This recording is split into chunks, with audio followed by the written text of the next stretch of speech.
In this video, we're going to discuss RNA. RNA is slightly different chemically and structurally from DNA. The sugar in RNA, ribonucleic acid, is ribose, which is a 5-carbon sugar. Ribose has one additional oxygen atom compared to deoxyribose. The deoxy in deoxyribose indicates that it has one less oxygen atom compared to ribose.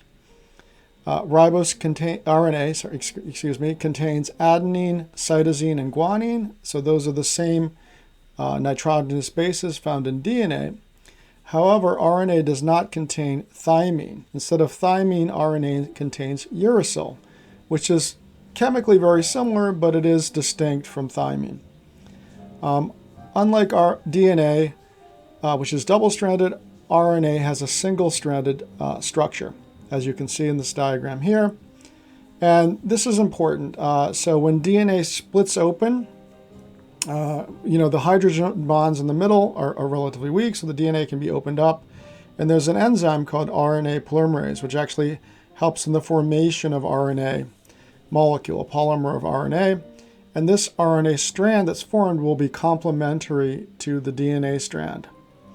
So this means, for example, if there's a guanine in the DNA strand, it'll be a cytosine in the complementary RNA molecule.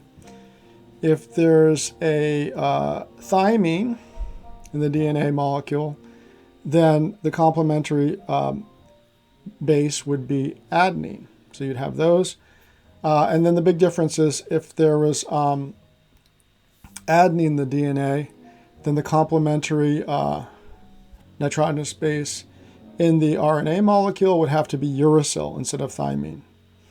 Okay, so that's it for RNA. So there are just a few distinct differences between RNA and DNA, and I wanted to point those out here in this video. Thanks for watching.